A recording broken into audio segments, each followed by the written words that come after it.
যে পৃথিবীতে একজনের দুইটা মাজার আছে, এছাড়া একজনের কোনো দুইটা মাজার হতে পারে না। পৃথিবীতে একজনের দুইটা মাজার, তিনি হলেন ইমাম হুসাইন রাদিয়াল্লাহু আনহু। তিনার দেহ মুবারকের মাজার হচ্ছে, রওজা হচ্ছে কারবালার প্রান্তরে, আর ওনার পবিত্র মাথা মুবারকের মাজার হচ্ছে বর্তমান মিশর আল আজহার বিশ্ববিদ্যালয়ের সাথে। একজনের দুইটা মাজার, মাথা মুবারক কেটে নিয়ে যাওয়া হলো কুফার গভর্নর সেন্ট্রাল মসজিদের ভিতরে। উবাইদুল্লাহ ইবনে জিয়াদ ওই মসজিদের ইমাম ছিলেন, খতিব ছিলেন, এবং তিনি কুফার গভর্নর ছিলেন। উবাইদুল্লাহ ইবনে জিয়াদ তিনি মসজিদের মধ্যে গেলেন, মিম্বরে বসলেন।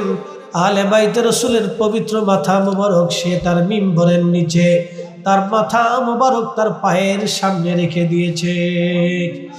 সেই দিন হাজার হাজার মুসলমান, কুফার হাজার হাজার মুসলমান সেই দিন ইমাম হুসাইন রাদিয়াল্লাহু আনহুর সামনে, উবাইদুল্লাহ ইবনে জিয়াদের সামনে, পবিত্র মাথা মুবারকের সামনে বসে আছে। তখন উবাইদুল্লাহ একটা ভাষণ দিয়ে বললেন, হে মুসলমানেরা, আমিরুল মুমিনিন ইয়াজিদের বিজয় আল্লাহ দিয়েছে, আর মিথ্যাবাদী হুসাইনের পরাজয় আল্লাহ দিয়েছে। একবার জোরে বলা যাবে কি নাউজুবিল্লাহ? ঠিক তখনই মসজিদের ভিতরে হাজার হাজার মুসলমান ছিল না, সবাই মুখ বুজে বসেছিল। কিন্তু মসজিদের কোনায় একজন আশিকে রাসূল তিনি দাঁড়িয়ে গেলেন। তার নাম আব্দুল্লাহ ইবনে আফিফ, তার নাম ইবনে আফিফ। তিনি অন্ধ ছিলেন। মসজিদের কোনায় দাঁড়িয়ে ডাক দিয়ে বললেন, হে মারজানার ছেলে, হে মারজানার ছেলে, হে মারজানার ছেলে, আজ তুই কাকে কাকে মিথ্যাবাদী বলিস?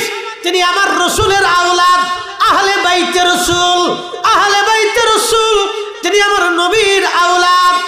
আর তুই আমিরুল মুমিনিন কাকে বলেছিস? আমার রসুলের দুশমনকে আমিরুল মুমিনিন বানাইয়া আমার নবীর আওলাদকে আজ মিথ্যাবাদী বলেছিস।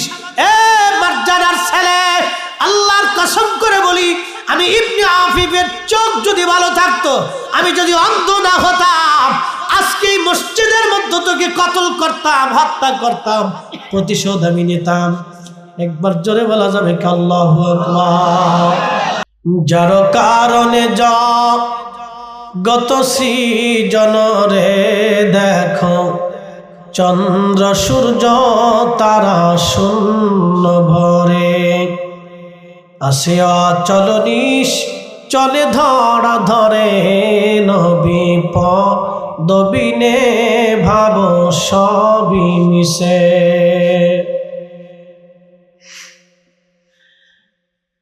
আহা, সৃষ্টি আসমান জমিন পৃথিবী সব চলমান, যার কারণে তামাম পৃথিবী সৃষ্টি হলো। শোনো, তার কদম ব্যতীত সব মিথ্যা হবে, জীবন মিথ্যা হবে, জিন্দিগি মিথ্যা হবে, জীবন জিন্দিগি মিথ্যা হবে। আজ অথবা কাল আমরা সবাই আল্লাহর দরবারে চলে যাব।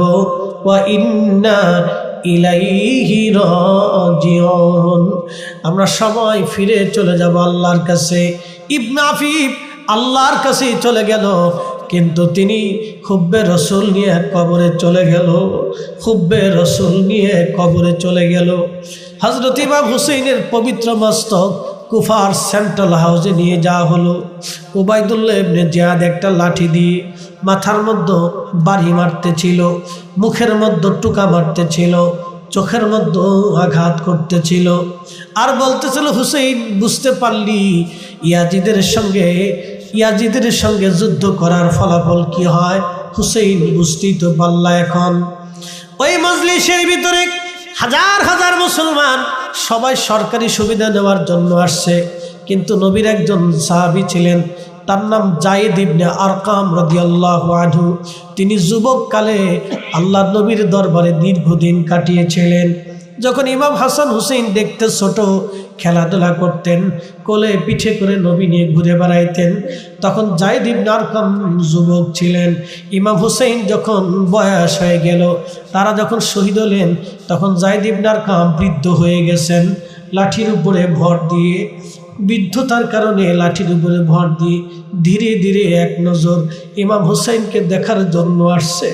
উনি সকালে দেখেছিলেন রাসূল কোলে নিয়ে পিঠে নিয়ে মদিনার অলিগলি দিয়ে আল্লাহর নবী হুসাইনকে নিয়ে ঘুরে বেড়াইতেন। যায়েদ ইবনে আরকাম লাঠির উপরে ভর দিয়ে আসছে। আসার পরে দেখে উবাইদুল্লাহ ইবনে জিয়াদ অপমান করতেছে। তখন যায়েদ ইবনে আরকাম চোখের পানি ছেড়ে দিয়ে গর্জন ছেড়ে বললেন, হে উবাইদুল্লাহ ইবনে জিয়াদ, তোমার লাঠি তুমি সরাও। আমি রাসূলের সাহাবী, আমি যায়েদ ইবনে আরকাম বলতেছি, আমি নবীর সাহাবী যায়েদ ইবনে আরকাম বলতেছি, হে উবাইদুল্লাহ তোমার লাঠি সরাও। তুমি কোথায় লাঠির আঘাত করো জানো না? আমি রাসূলের সাহাবী যায়েদ ইবনে আরকাম বলতেছি, আমি বহুবার দেখেছি ওই মুখের মধ্যে আমার রাসূল চুমা লাগাইতো। আমি বহুবার দেখেছি ওই মাথা কোলের মধ্যে নিয়ে নবী ঘুরে বেড়াইতো। আমি বহুবার দেখেছি ওই কপালে রাসূল চুমা লাগাইতো। আমি যায়েদ ইবনে আরকাম দেখেছি যারা কান্না করলে রাসূল সহ্য করতে পারত না। উবাইদুল্লাহ তোমার লাঠি সরাও। হত্যা করেছো, দেহ থেকে মাথা আলাদা করেছো, আবার এই মজলিসে অপমান করতেছো, তারপরও কি তোমার অন্তরের স্বাদ মিটে নাই? তখন উবাইদুল্লাহ ডাক দিছে, নবীর বৃদ্ধ সাহাবী, মজলিস থেকে তাড়াতাড়ি বের হয়ে যা, না হলে তোকেও হত্যা করে ফেলবো। যায়েদ ইবনে আরকাম ডাক দিয়ে বলতেছে, এ মর্যাদার ছেলে, আমি রাসূলের সাহাবী, একবার শহীদ কেন, হাজার বারো যদি জীবন যায়, হাজার বারো যদি আল্লাহ জীবন দেয়, হাজার বারো যদি আমি শহীদ হয়ে যাই, হাজার বার যদি আল্লাহ আমাকে জীবন দেয়, আবার আমি শহীদ হব, তারপরেও আমি শাহাদাতকে বরণ করে নেব। একবার জোরে বলা যাবে কি আল্লাহু আকবার, আল্লাহু আকবার। ইয়া রাসূলুল্লাহ, ইয়া রাসূলুল্লাহ, হে রাসূল তোমায় ভালোবাসি, অন্তরে শুধু মুখে নয়, জান্নাতের আশায় নয় হে রাসূল, জাহান্নাম কেউ ডরি না। তোমায় পাওয়ার আশায় মন ছুটে যায় মদিনায়, তোমায় পাওয়ার আশায় মন ছুটে যায় মদিনায়, এ আশিক দিদার দাও না, আর দূরে থাকিও না, এ আশিক দিদার দাও না, আর দূরে থাকিও না। হে রাসূল তোমায় ভালোবাসি, অন্তরে শুধু মুখে নয়, জান্নাতের আশায় নয় হে রাসূল, জাহান্নাম কেউ ডরি না। হাজিরিন, অবশ্যই ফিরে যাব আল্লাহর কাছে। কার কাছে? ছিলাম কার কাছে? চলে যাব কার কাছে? আল্লাহর কাছে ফিরে চলে যাব। অবশ্যই অবশ্যই আল্লাহর কাছে ফিরে চলে যাব। যেহেতু যাওয়াই লাগবে, সেহেতু হুব্বে রাসূল নিয়ে যেতে হবে। কথা কোন ঠিক কিনা? যেহেতু যাওয়া লাগবে কার কাছে? আল্লাহর কাছে। জোরে বলেন কার কাছে? যেহেতু আল্লাহর কাছে যেতেই হবে, অতএব হুব্বে রাসূল নিয়ে যেতে হবে। কথা ঠিক কিনা? আল্লাহ বললেন সুম্মা তুরাদ্দুনা ইলা আলিমিল গায়বি ওয়াশ শাহাদাত, তোমরা আমি আল্লাহর কাছে চলে আসবে, কিন্তু আসবে তো ও বান্দা, আমি আল্লাহ তোমাদের গোপনে গোপনে প্রকাশ্যে সব আমি আল্লাহ জানি। ফায়ুনাব্বিউকুম বিমা কুনতুম তা'মালুন। তোমরা দুনিয়াতে যাহা আমল করতে আমি আল্লাহ সব তোমাদেরকে সেই দিন দেখাবো। যেহেতু ফিরে যেতে হবে আল্লাহর কাছে, সেহেতু নিয়ে যেতে হবে হুব্বে রসুল, ঈমান। কথা বলেন ঠিক না বেঠে? হুব্বে রসুল নিয়ে যাওয়া লাগবে। প্রিয় উপস্থিতি ভাই আমার, অবশ্যই চলে যাওয়া লাগবে। দাদা চলে গেল, ফিরে আসে নাই। মা চলে গেল, ফিরে আসে নাই। মনোযোগ দিবেন, চোখের সামনে থেকে বহু মানুষ চলে গেল, কেউ আর ফিরে আসলো না। এখন প্রশ্ন করি, জবাব দিবেন। যাকে নিয়ে যাওয়া হলো তাকেও দেখা গেল না।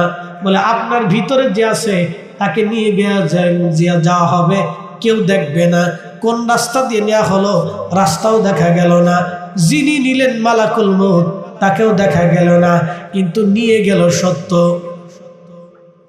চলে গেল সত্য, নিয়ে গেল সত্য। যার হুকুমে নিল সেও সত্য, যেই জগৎ নিল কবর ওটাও সত্য। এই জন্য কোরআন বলছে অবিল আখিরাতি হুম ইউকিনুন, তোমাদেরকে আখিরাতে বিশ্বাসী হওয়া লাগবে। কারণ তুমি ওই আখিরাতেই চলে আসবা, অবশ্যই জগতে আসতে হবে। কোনো ছাড় হবে না, মালাকুল মউত থেকে কোনো ফেরত আসা হবে না, কোনো সুযোগ হবে না, কেউ রাখতে পারবে না। কত বড় বড় ধনী রাজা বাদশাহ যাদেরকে পাহারা দিত লক্ষ লক্ষ সৈন্যরা, তাদের মাঝ থেকে মালাকুল মউত তাকে নিয়ে চলে গেল, কেউ ধরে রাখতে পারে নাই, কেউ ধরে রাখতে পারে নাই, কেউ ধরে রাখতে পারে নাই। আমরাও চলে যাব আল্লাহর কাছে। একদিন মাটির ভিতরে হবে ঘরে, মন আমার কেন বান্ধ দালান ঘর, মন আমার কেন বান্ধ দালান ঘর। এ বন্ধু আমার, খুব মনোযোগ দিবেন। হাজিরিন, অবশ্যই আল্লাহর কাছে চলে যাব আমরা। কি নিয়ে যাব? দুইটা জিনিস নিয়ে যাওয়া লাগবে। এক নম্বর ঈমান, দুই নম্বর আমল। ঠিক কিনা? এক নম্বর ঈমান, দুই নম্বর আমল। এই দুইটা জিনিস ছাড়া কবরে গেলে আর কোনো উপায় নাই। উপায় নাই রে, উপায় নাই রে, উপায় নাই। দয়াল নবীর চরণ বিনে উপায় নাই। আল্লাহ বললেন, বান্দা তুমি যেহেতু আমি আল্লাহর কাছে চলেই আসবা, তাহলে আরো একটা কাজ করে আসো। ওয়া আনফিকু মিম্মা রাযাকনাকুম মিন ক্বাবলি আইয়াতিয়া আহাদাকুমুল মাউত। তোমার মরণ আসার আগে আমি আল্লাহ তোমাকে রিজিক দিলাম। রিজিক কে দিছে? আচ্ছা প্রশ্ন করি, জবাব দিবেন। আল্লাহর হুকুম ছাড়া একটা ভাতের দানা বেশি খাওয়ার সুযোগ আছে? কোটি কোটি টাকার মালিক কিন্তু খাইতে পারে না, আইসিইউর ভিতরে পড়ে রয়েছে। করোনার সময় হাজার হাজার কোটি টাকার মালিক, যমুনা গ্রুপের মালিক মারা গেলেন, আর ওই যে বিভিন্ন বড় বড় ইন্ডাস্ট্রির মালিক করোনার সময় মরে গেল। এই ইউরোপে বহু বড় বড় কোটি কোটি হাজার কোটি টাকার মালিক ইউরোপে আমেরিকাতে মরে গেল। আচ্ছা বলেন আপনারা, এই যে তারা হসপিটালের ভিতরে আইসিইউর মধ্যে পড়েছিল, আল্লাহর বিধানের বাহিরে একটা দানাও কি খাইতে পারছে? টাকা আছে কিন্তু খেতে পারে নাই। যদি এটা বুঝে থাকেন, সেজন্য আল্লাহ বলেন আনফিকু মিম্মা রাযাকনাকুম মিন ক্বাবলি আইয়াতিয়া আহাদাকুমুল মাউত।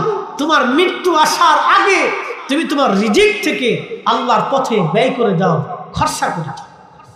কারণ তোমার মৃত্যু আসবে, মৃত্যু আসবে। যেহেতু আসবে তো মরার আগেই দিয়ে যাও। আর যদি না দাও তাও কি শাস্তি হবে? আল্লাহ বলতেছেন কিয়ামতের ময়দানে কিছু মানুষ তার গোশত চামড়াগুলি কামড়িয়ে কামড়িয়ে টেনে টেনে ছিঁড়ে ফেলবে, টেনে টেনে ছিঁড়ে ফেলবে আর বলবে ফায়াকুল রাব্বি, হে আমাদের রব, লাউলা আখারতানি ইলা আজালিন করিব, আমাদেরকে আবার দুনিয়াতে পাঠায় দেন।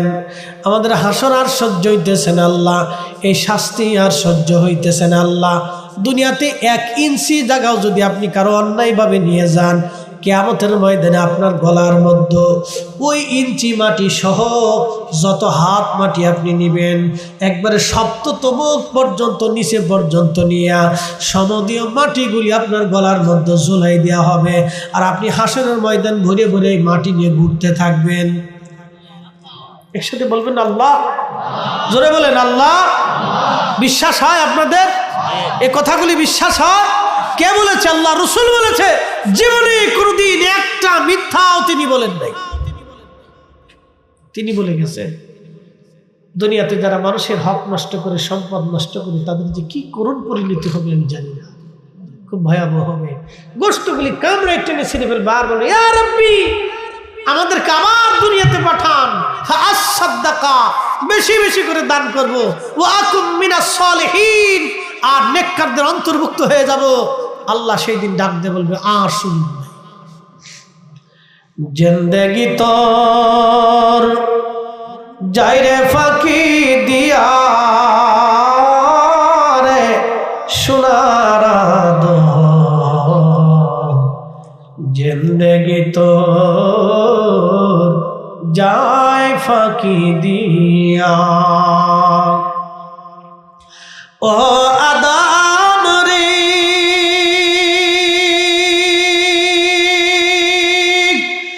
পাগ ধরিয়া গেছে দাড়ি, দন্তবাসে গোটা চারি, সমন জারি গিয়াছে করিয়ারে সোনার জিন্দেগি তোর যায় ফাঁকি দিয়া। হাসরের মাঠে আমার রব তাদেরকে ডাক দে বলবে, হে আমার বান্দা, কেন তুমি দুনিয়াতে আমার ইবাদত করো নাই বলো? বান্দা বলবে, রাব্বি, শিশুকালেই তো তুমি আমারে নিয়ে আসছো, যদি বড় হতাম কালেমার দাওয়াত আমি মেনে নিতাম, তোমার দিন আমি মানতাম। আল্লাহ পাগলকে ডাক দিবে, পাগল, হে বান্দা আমার, কেন দুনিয়াতে আমার দিন তুমি মানো নাই? পাগল ডাক দে বলবে, রাব্বি, মস্তিষ্ক বিকৃতি করে রাখছিলা তুমি, যদি পাগল না হতাম ঠিকই আমি মসজিদে নামাজে যাইতাম। আল্লাহ এই জঙ্গলের অধিবাসীদেরকে বলবে, হে আমার বান্দারা, কেন দুনিয়ার মধ্যে আমার দিন তোমরা মানো নাই? বলে, রাব্বুল আলামিন, আমাদের কাছে দিনের দাওয়াত নিয়ে কেউ আসে নাই, জঙ্গলের অধিবাসী ছিলাম, দুনিয়া আখিরাত সম্পর্কে আমাদের তেমন কোনো জ্ঞান ছিল না। আল্লাহ, যদি জ্ঞান থাকতো আমরাও তোমার দিন মেনে নিতাম। শিশু, পাগল আর জঙ্গলের অধিবাসীদেরকে আবার আল্লাহ পাক একত্রিত করে সবাইকে বলবেন, আমি কি তোমাদের রব? তারা বলবে, হ্যাঁ, আপনি আমাদের রব। আমি হুকুম দিলাম তোমরা এখনই জাহান্নামের দিকে চলে যাও, তোমাদেরকে জাহান্নাম দিলাম, তোমরা চলে যাও। ঠিক ওই সময় এক দল দৌড় দিবে জাহান্নামের দিকে, দ্রুত গতিতে একদল দৌড়াইতে থাকবে, আর একদল তারা আল্লাহর সামনে দাঁড়ায় থাকবে। যারা দাঁড়ায় থাকবে তাদেরকে আল্লাহ জিজ্ঞেস করবে, হে আমার বান্দারা, কেন তোমরা দাঁড়ায় রইছ? আমি তো চলে যেতে বলেছি জাহান্নামে। ওরা বলবে, ইয়া রাব্বি, জাহান্নাম বড় কঠিন জায়গা আল্লাহ, এর গর্জন তর্জনে কলিজা শুকায় গেছে, ভয় হয়। খোদা গো, জাহান্নাম বড় কঠিন জায়গা, ভয়ে আমরা দাঁড়াই রইছি, কি করে জাহান্নামে যাব?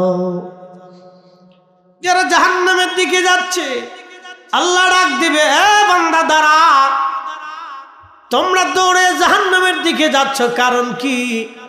বান্দারা ডাক দিয়ে বলবে, রাব্বি, তুমি তো আমাদের রব, হুকুম দিয়েছো জাহান্নামে যাওয়ার জন্য, এই জন্য আমরা জাহান্নামের দিকে দৌড়াচ্ছি। আল্লাহ ডাক দিয়ে বলবে, তোমরা আসো, জাহান্নামে যেতে হবে না, হাসরের ময়দানে তোমাদের পরীক্ষা জামার হয়ে গেছে। আমাকে দেখার পরে, আমার হাসর দেখার পরেও আমার হুকুম তোমরা মেনে নিয়েছ, জাহান্নামের দিকে দৌড়াচ্ছ। আমি জানি তোমরা দুনিয়াতে আমার হুকুম মেনে নিতা, নামাজের হুকুম মানতা, হালালের হুকুম মানতা, রোজার হুকুম মানতা। বান্দারা রে, যা যা, তোদেরকে আজ জান্নাত দিয়ে দিলাম। আর তোরা দাঁড়াই রইছ, তোমরা দুনিয়াতে আমার হুকুম মানতা না, আমার দেখার পরেও তোমরা দাঁড়াই রইছ, না দেখাও তোমরা আমাকে মানতা না। তোমরা জাহান্নামে চলে যাও, আর যারা জাহান্নামের দিকে দৌড়াই যাচ্ছ তারা জান্নাতে চলে যাও। আল্লাহ হাসরের ময়দানে এইভাবে পরীক্ষা করবে এদেরকে। প্রিয় উপস্থিতি, খুব মনোযোগ দিবেন।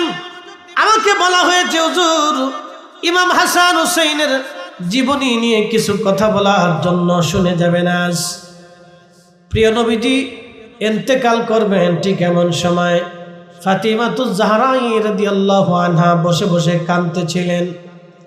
আল্লাহর নবী ফাতিমাকে ডাক দিয়ে বললেন, কন্যা আমার, মেয়ে আমার, তুমি চোখের পানি মুছে দাও রে ফাতেমা। আমরা আহলে বায়াত, আল্লাহ আমাদেরকে কি পরিমাণে সম্মান দিছে জানো নি রে ফাতেমা। ফাতেমা রে, তোমার বাবার মতো সম্মানিত সারা সৃষ্টি জগতের মধ্যে আর কেউ নাই। তোমার আব্বাকে আল্লাহ হাবিবুল্লাহ বানিয়েছেন, সর্বোচ্চ মাকামে মাহমুদের সম্মান তোমার বাবাকে দিয়েছেন। একবার জোরে বলা যাবে কি মারহাবা। শ্রেষ্ঠ নবী দিলাম রে তরিয়ে নিতে রোজ হাসরে, পথ না ভুলি তাই তো দিলে, পথ না ভুলি তাই তো দিলে, পাক কুরআনের বাণী খুদা তোমার মেঘের বাণী। সুন্দর ফল, সুন্দর ফল, মিঠা নদীর পানি খুদা তোমার মেঘের বাণী। মনোযোগ দিয়েন দুর্গাপুরবাসী, দুর্গারামপুরবাসী, ফাতিমাতুজ জাহরাকে নবীজি বলতেছেন, ফাতেমা তুমি তোমার চোখের পানি মুছে দাও। ফাতেমা রে, আমাদের পরিবারকে আল্লাহ এত সম্মান দিয়েছেন, তোমার বাবার পরিবারের মতো এত দামি পরিবার পৃথিবীতে আর কারো পরিবার তুমি পাবা না। ফাতেমা, এই পরিবারের মতো এত সম্মানিত পরিবার আর হবে না, কোনদিন আর হয় নাই। ফাতিমা, আমাদের পরিবারকে আল্লাহ এত সম্মান দিয়েছে, আমার চাচাকে আমার আল্লাহ সাইয়্যিদুশ শুহাদা করেছে, সমস্ত শহীদদের সর্দার বানিয়েছে। আমার চাচা আমির হামজাকে আল্লাহ সাইয়্যিদুশ শুহাদা বানাইছে, সব শহীদদের সর্দার আমার আল্লাহ বানিয়েছে।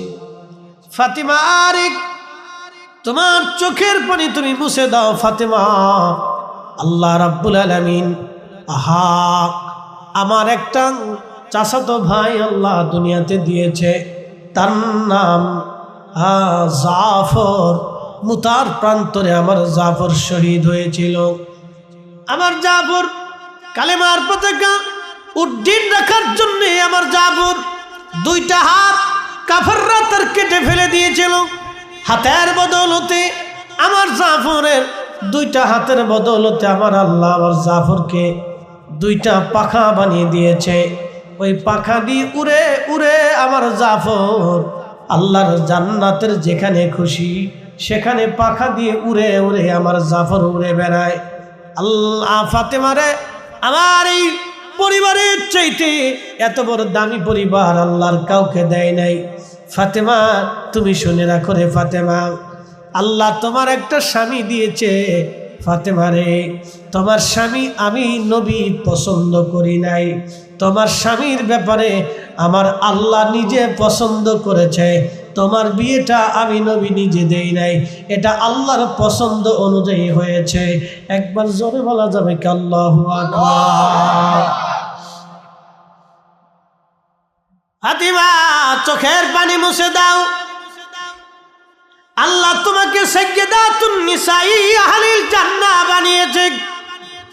সারা সৃষ্টি জগতের যত জান্নাতের রমণী কুল আছে সবার সর্দারিনী তোমাকে আল্লাহ বানাইছে রে ফাতেমা। চোখের পানি তুমি মুছে দাও রে ফাতেমা, কাঁদবে না।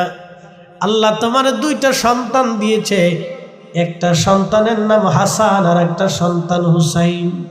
ফাতেমা রে, আল্লাহ তোমার দুইটা সন্তানকে এমন সন্তান বানাইছে, কোন মায়ের গর্ভে আল্লাহ এই সন্তান দেয় নাই।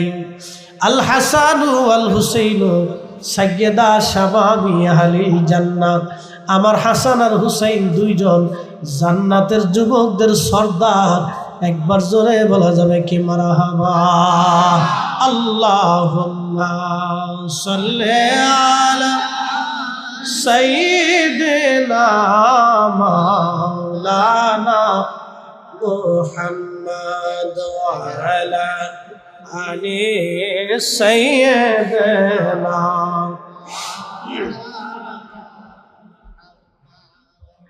কষ্ট হচ্ছে না আপনাদের? নবীজি বললেন, ফাতেমা চোখের পানি মুছে ফেলে দাও। তোমাকে আর একটা সুসংবাদ দিচ্ছি ফাতেমা রে, তোমার হাসান হুসাইনের নসলে, হাসান হুসাইনের নসলে রক্তে আল্লাহ কিয়ামতের আগে একটা সন্তান আবার দুনিয়াতে পাঠাবে। তার নাম হবে মুহাম্মদ, বাবার নাম হবে আব্দুল্লাহ, তার পরিচয় হবে ইমাম মাহাদি নামে। ও ফাতেমা শুনে নাও, তুমি আজ আমি খোদার জমিনে যেইভাবে কালেমা প্রতিষ্ঠিত করেছি, যেইভাবে রাষ্ট্র পরিচালনা করেছি, আমার মাহাদি একই নিয়ম অনুযায়ী খোদার জমিনে খোদার দিন প্রতিষ্ঠিত করবে এবং ওইভাবেই রাষ্ট্র পরিচালনা করবে। একসাথে বলা যাবে কি আল্লাহু আকবার? বুঝতে কি কোনো অসুবিধা? খুব মনোযোগ দিয়ে আল্লাহর হাবিব ডাক দিয়ে বলতেছে, ফাতিমা চোখের পানি মুছে ফেলাও। তোমার হাসান আর হুসাইনের নসলে রক্ত দ্বারা অনুযায়ী মাহাদি দুনিয়াতে আসবে। শুনে জানাস, ইমাম মাহাদি আরবের মরুভূমির ভিতরে 40 বছর ধরে ছাগল, উট, দুম্বা, ভেড়া চড়াবেন। দুনিয়ার মানুষ তারে চিনতে পারবে না। সে যে ইমাম মাহাদি, দুনিয়ার মানুষ তাকে চিনবে না। 40 বছর ধরে তিনি ভেড়া, উট, দুম্বা, ছাগল চড়াবে। দুনিয়ার কোনো মক্তবে, কোনো মাদ্রাসায়, কোনো ইউনিভার্সিটি, কোনো কলেজ, কোনো বিদ্যালয়ে একটা অক্ষর ইমাম মাহাদি কারো কাছ থেকে শিখবে না।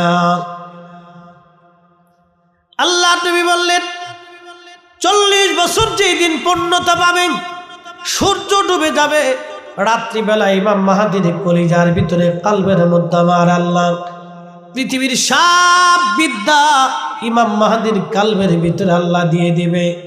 উলুমুল হাদিস, উলুমুল ফিকহ, উলুমুত তাফসীর, আল্লাহ যুদ্ধবিদ্যা, দার্শনিকতা, রাষ্ট্র পরিচালনা, সমস্ত বিদ্যা আল্লাহ ইমাম মাহাদির কালবের ভিতরে আল্লাহ দিয়ে দিবে।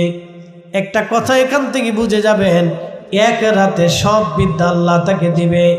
যদি মাহাদিকে এক রাতে সব বিদ্যা আল্লাহ দিয়ে দেন, তাহলে আপনারা বলেন তো আমার রসুলের বিদ্যা কেমন বিদ্যা ছিল, আমার নবীর এলেম কেমন এলেম ছিল। আজকে ওরা কারা যারা আমার রসুলের এলেম নিয়ে প্রশ্ন তুলে 1000 বছর ইবাদত হবে, জান্নাত হবে না? কথা বলেন ঠিক কিনা?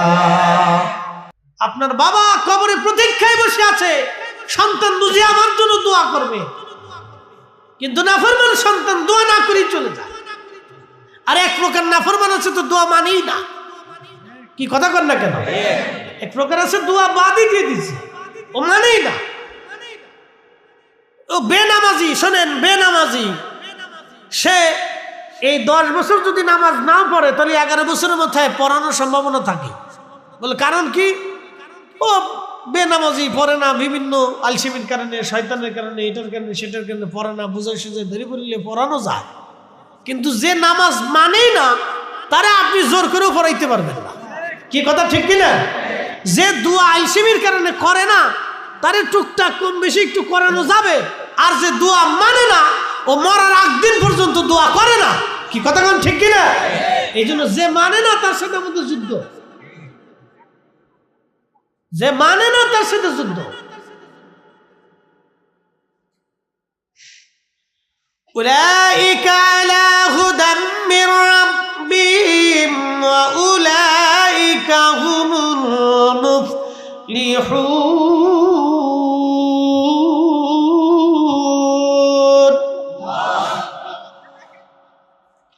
এই যে কালামগুলি, কথাগুলি আমরা বলি নাই, আল্লাহর নিজের জবানের কালাম। আলিফ লাম মিম, আলিফ লাম রা, ইয়াসিন, তাহা,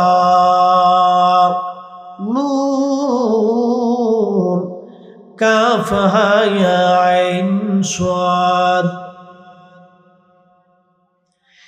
এইরকম যতগুলি হারফে মুকাত্তা আছে, বিচ্ছিন্ন হরফগুলি সব আল্লাহ তার রাসূল কারীমের কলবের মধ্যে নিক্ষেপ করলেন।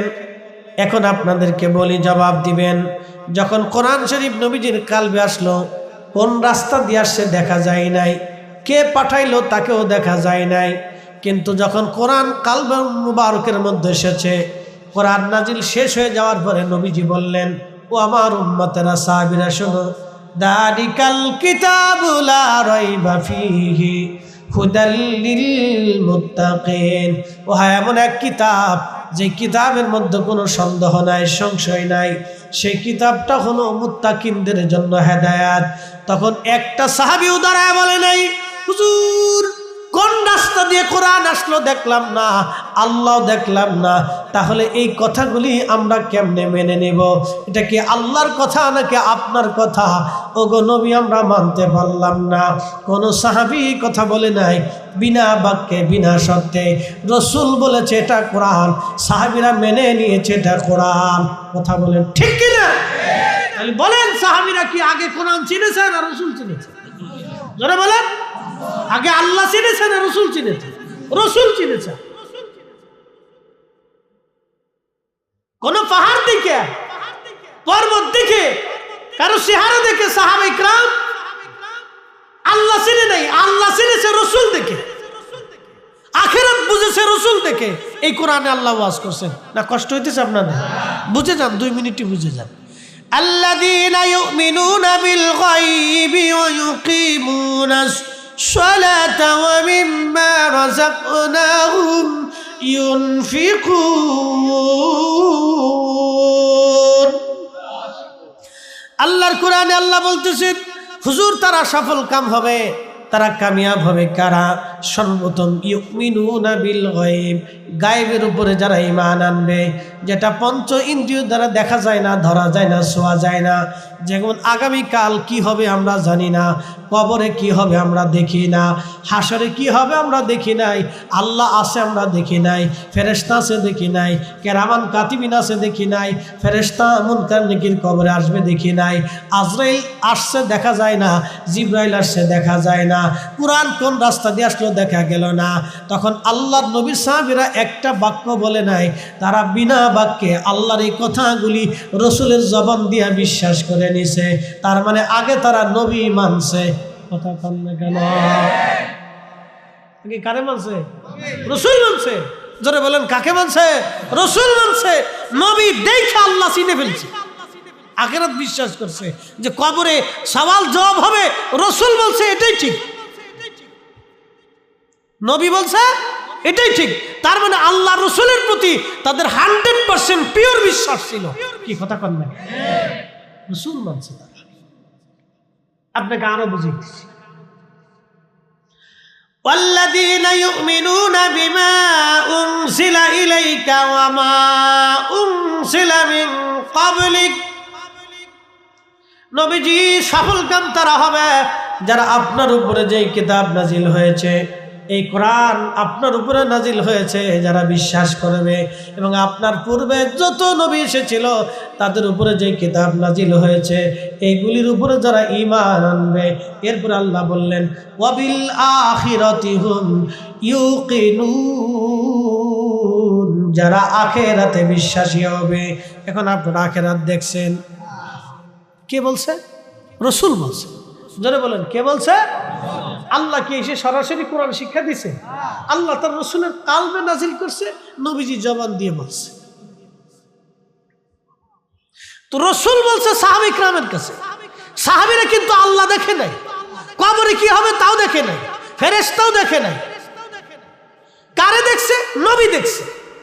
একসাথে বলবেন না মারহাবা। কাকে দেখছে? নবী দেখছে। জোরে বলেন কাকে দেখছে? নবী দেখছে। নবী দেখে তারা আল্লাহ বিশ্বাস করছে, নবী দেখে কবর বিশ্বাস করছে, নবী দেখে হাসর বিশ্বাস করছে, নবী দেখে জান্নাত জাহান্নাম বিশ্বাস করছে, নবী দেখে শাফায়াত বিশ্বাস করছে। এজন্য আল্লাহ কোরআনে বলে দিয়েছে, হাবিব আপনি উম্মতকে বলে দেন, কুল ইন কুনতুম তুহিব্বুন আল্লাহ, কেউ যদি আমি আল্লাহকে ভালোবাসতে চায়, আমি আল্লাহকে ভালোবাসতে চাই, আমি আল্লাহকে পেতে চাই, আমি আল্লাহকে খুশি করতে চাই, তাহলে বলে দেন ফাত্তাবিউনি, সেজন্য আপনার ইত্তেবা অনুসরণ অনুকরণ মহাব্বত করে, যদি করে ইউহিব্বুকুমুল্লাহ, আমি আল্লাহ তাকে ভালোবাসবো, আমি আল্লাহ তাকে ভালোবাসবো। একসাথে বলা যাবে না আল্লাহু আকবার। নবী মানলে কাকে মানা হয়? নবী পাইলে কাকে পাওয়া হয়? নবী খুশি করলে কাকে করা হয়? নবী তাজিম করলে কাকে করা হয়? নবীর শানকে ছোট করে দেখলে কাকে, কার শান ছোট করা হয়? রাসূলের আব্বা আম্মার জাহান্নামী বইলে এবার জান্নাতে যাবেন চিন্তা করেন।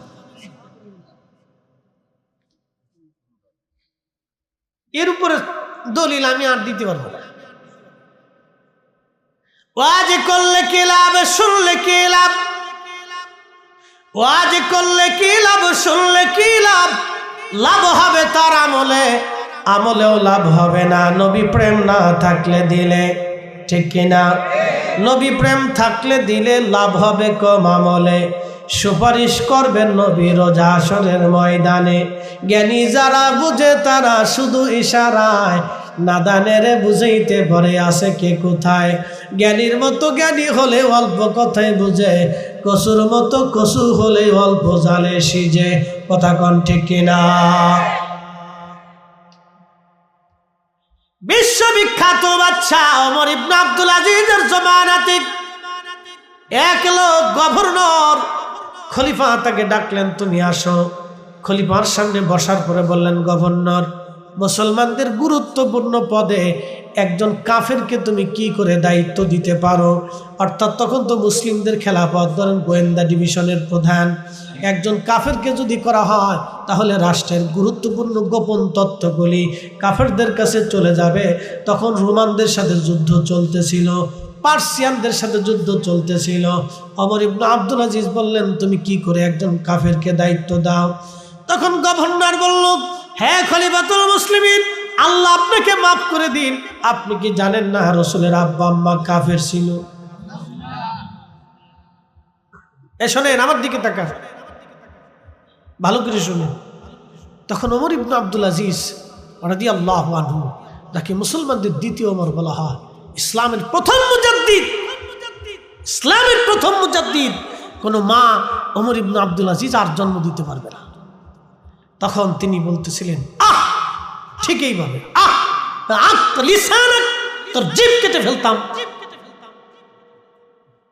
আহ তোর জিভ কেটে ফেলতাম, তোর হাত কেটে ফেলতাম, তোর পা কেটে ফেলতাম।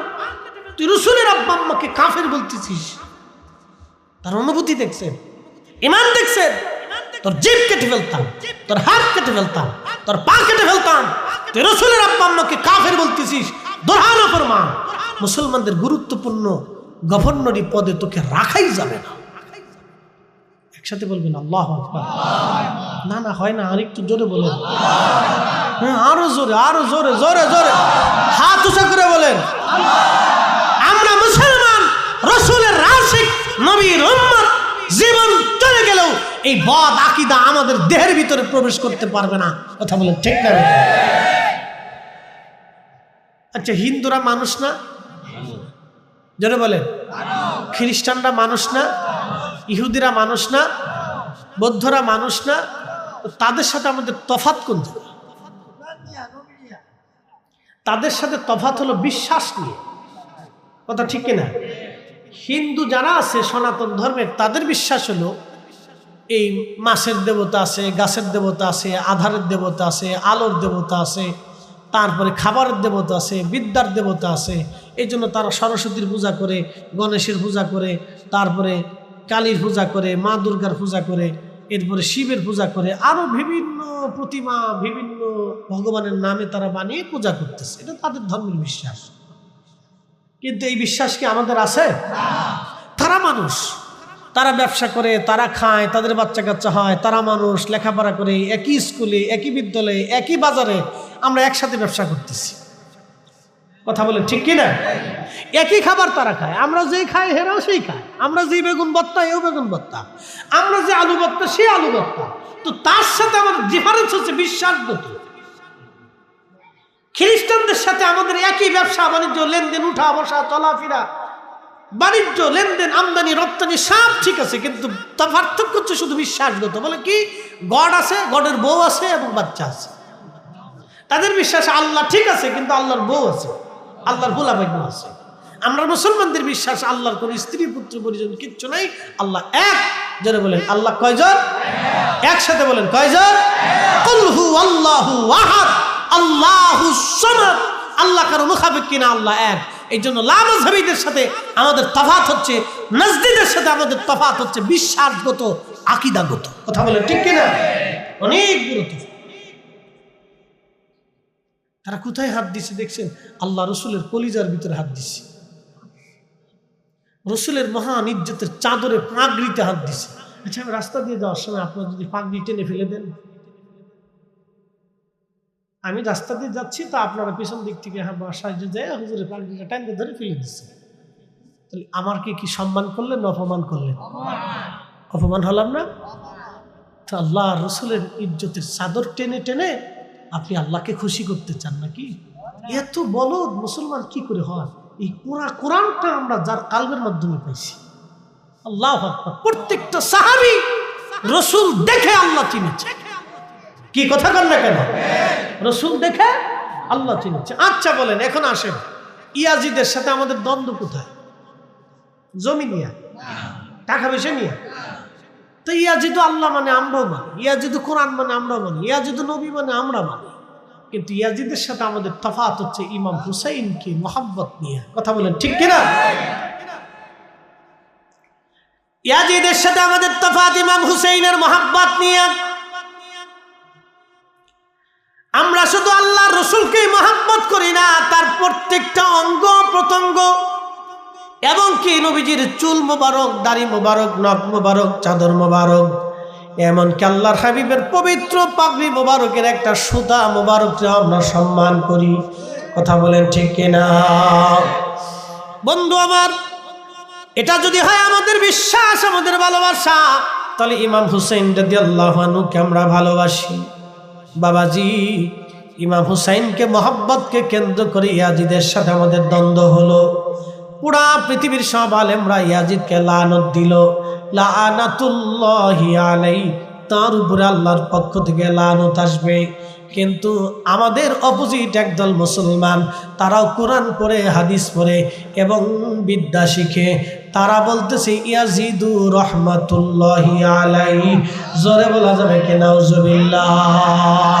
এখানে ইমানের ব্যাপার, এখানে মহব্বতের ব্যাপার। কেউ যদি রসুল ভালোবাসে, সে হুসাইনকে ভালোবাসবে। কেউ যদি বলে আমি আল্লাহ মানি, তাহলে হুসাইনকে মানতে হবে। ইয়াজিদের সাথে আমাদের দ্বন্দ্ব হলো একখানে, সেখানটা সে ইমাম হুসাইনকে দুশ্মনী করলো, কষ্ট দিল, হত্যা করলো, শহীদ করলো, তার পরিবারকে লাঞ্ছনা করলো, বঞ্চিত করলো। কিন্তু এই কথা শোনার পরে আমাদের অন্তরে বারবার ব্যথা করতে লাগলো। আল্লাহর কোরআন, যাদের সম্পর্কে কোরআনে আমার আল্লাহ বলে দিলেন, ইন্নামা ইউরিদুল্লাহু লিইউযহিবা আনকুমুর রিজসা আহলাল বাইতি ওয়া ইউতাহহিরুকুম তাতহীরা। সাচ্চে মুসলমান ওরা, নবী মুসলমান, সাচ্চে মুসলমান ওরা, নবী মুসলমান। ইমানদারের ইমান নিয়ে করছে যারা খেলা, ওরাই তো আসলেই ইয়াজিদেরই চেলা। ঠিক কিনা? দাড়ি টুপি পাগড়ি আছে, দেখতে মাওলানা, ভিতরে নাই নবী প্রেম, ইয়াজিদে ভরা। আহলে বাইতে রাসূল ইমাম হুসাইনের পবিত্র মাথা মুবারক কেটে নিয়ে চলে যাওয়া হলো কুফার গভর্নর হাউসে। শুনে যাবে না, গভর্নর হাউস থেকে নিয়ে যাওয়া হলো কুফার সেন্ট্রাল মসজিদ।